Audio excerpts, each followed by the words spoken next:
This reading really is for today, Saturday, the 14th of July, 2024. Once again, I'm kind of converting some descriptive language that Reverend Josh uses and moving it around a bit. I'm taking liberties with what he said because, as I said, I have a much wider audience than he does. You know, when he writes in the Science of Mind magazine, he's writing more or less to people who are involved in New Thought in general and Science of Mind in particular. However, my audience is much larger. It's much no, it may not be larger, but it's broader. It's much broader. So I've got to convert a lot of the things that these writers put down and just make it easier for people who are not of a New Thought mindset to understand. And it's actually kind of convenient today for me anyway, because the first person that we quote from is going to be, anyway, just listen to what I got to say. It's called the most intimate communication. What is most personal and unique in each one of us is probably the very element that would, if it were shared or expressed, speak the most deeply to others, and that was Carl Rogers. And I decided to look up some more about Carl Rogers, and he was an American psychologist. Apparently, he's kind of one of the 6 most famous psychologists in the world in the 20th century, behind people like Sigmund Freud and Carl Jung and so on. And he came from a religious background. His parents were religious. They were Congregationalists. I'm not 100% sure what Congregationalists do, but anyway, there he was. And in his later life as a psychologist, he actually he moved away from Christianity, and then he moved at one stage in his life where he was considered to be an atheist, and then he became an agnostic, which is different. An agnostic simply says, I don't know, or an atheist says, I don't believe there's a God or anything, you know. And then later on in life, he actually, kind of like Carl Jung in a way, although I don't think Carl Jung actually changed, he came to acknowledge a dimension of experience that was mystical, spiritual, and transcendental, to use his terms. He concluded that there's a realm beyond scientific psychology, a realm he came to describe as the indescribable, the spiritual. So here is a guy who started off life as an atheist, and then he started off as a Christian, became an atheist, became an agnostic, and then became something other than either of those two, more into a spiritual realm. And Carl Jung actually said he'd never seen anybody cured completely of psychological issues unless they had some kind of spiritual grounding. Okay. And of course, Rogers doesn't say exactly, what it is. He came to believe in, but it's some kind of mystical realm beyond that.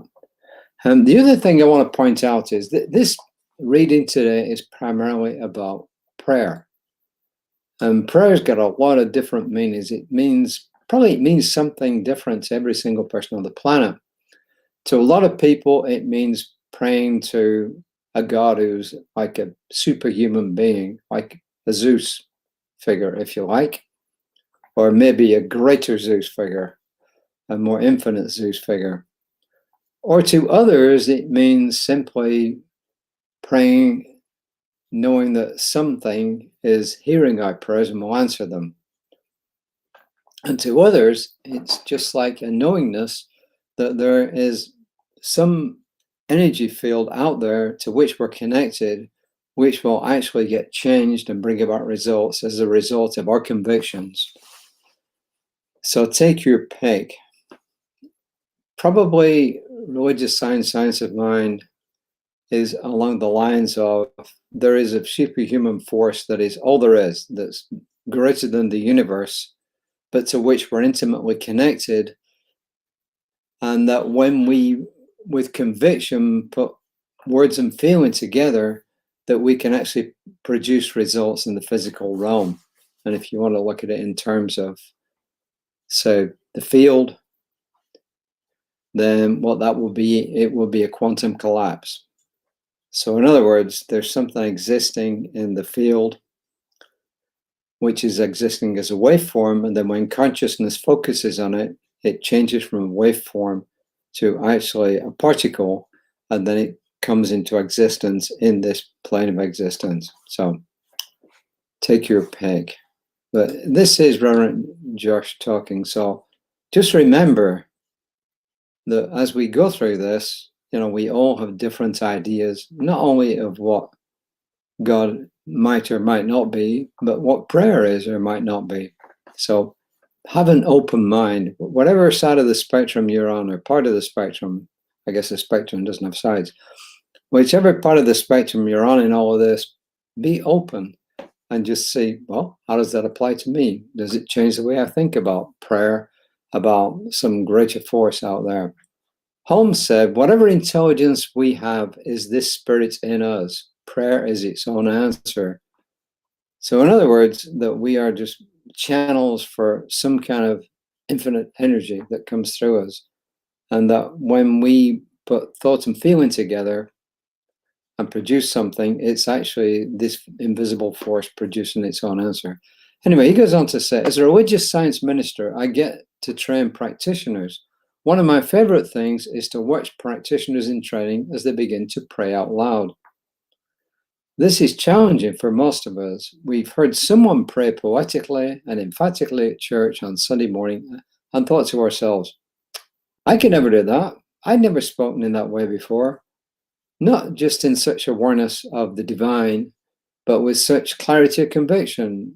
Who do you think I am to pray out loud like that? Maybe. I don't know if I ever actually thought that. And yet, when students begin to pray out loud, it doesn't take long before the flow, the cadence, and the clarity of conviction come through. It's not long before the next person hears them and then thinks, I can never do that.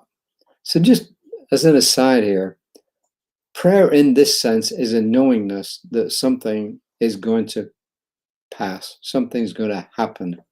It's a knowingness. It's kind of deep belief. It's thought plus belief is thought plus feeling. So it's a deep thought plus feeling. It's a knowingness. He says, what I've learned over the years is that students are learning not just to pray, but to speak in their true voice. Prayer properly spoken is the most intimate form of communication. It allows us to speak our highest truth from our most authentic self and in our clearest voice. When one of us shares our secrets or hurts with a practitioner, when we speak of things we perhaps have never spoken to anyone else before, this is the same as when we speak our divine truths. When one of us prays with another, we share a moment of spiritual intimacy, a personal revelation. How might your days be different if you spoke this way, not just once in a while, but all the time? So you convert that to a couple of things. You can say, how would it be if I always thought and felt with conviction? And that's really what prayer is. It's thinking and feeling with conviction. It isn't necessarily somebody getting down on their knees and pleading with a deity to do something. No, it's different than that. He's talking about here affirmative prayer, which is called spiritual mind treatment. He's talking about affirmative prayer. Affirmative prayer means just what it says. We affirm something to be true. We don't plead with a deity to give us something. We just affirm that something is true. And that is the difference between a pleading prayer, a begging prayer, and an affirmative prayer. Ernest Holmes said all prayer is good. Why? Because we're moving ourselves into a different realm. And we all pray in our own way. And he also said, never take away someone's God unless you can give them a better idea of what the divinity is, which I think is pretty good. So if you are a praying person, I am not discouraging you at all from praying in the way that you know. But if you do know affirmative prayer, then I'm encouraging you to use it more often. And also, I'm encouraging you to do this, especially in these times when we've been hard hit by goodness knows what, a hurricane. If people need help, often what they need besides the physical help is they need a listening ear. And sometimes they don't. Like today, my neighbor across the street has got a whole bunch of debris. She found out that there was a website in Montgomery County you can go to, Montgomery County Debris Removal, and you can just put in your request on there. But what we have to do is take a picture of the debris and upload the picture onto the website. And she took a picture with her phone, but she didn't know how to upload it. So I went over there and I did it for her. I showed her how to do it and I did it for her. Yes, everybody needs practical help. Somebody's roof's blown off. They need help tarping it, for instance. But also what a lot of people want, they want a listening ear. And a listening ear is simply what it says.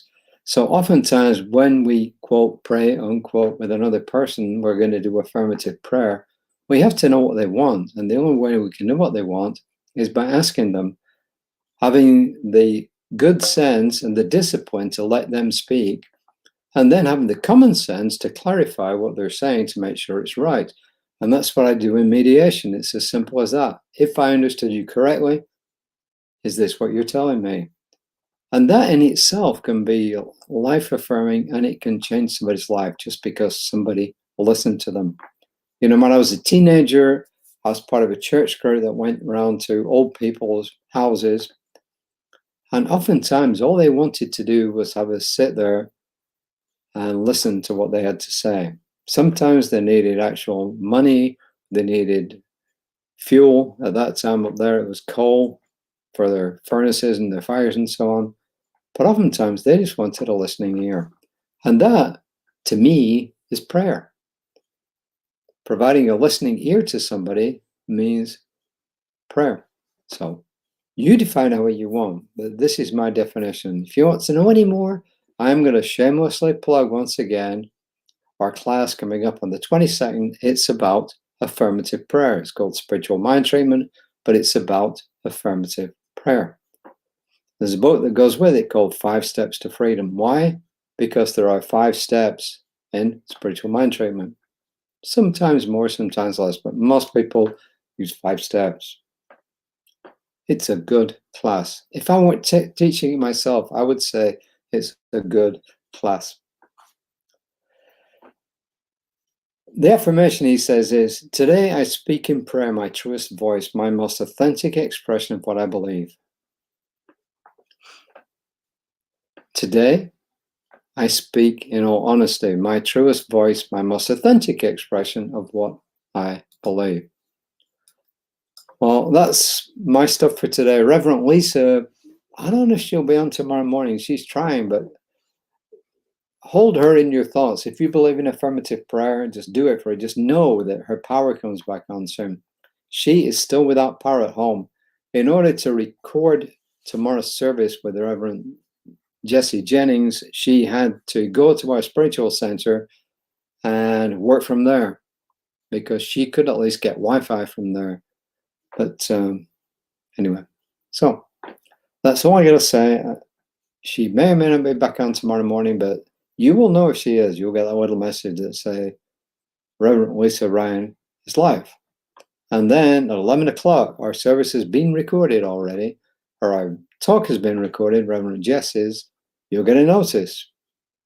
Creative Life Spiritual Center is live now. So check in tomorrow, and we'll see you later in the day tomorrow. Namaste.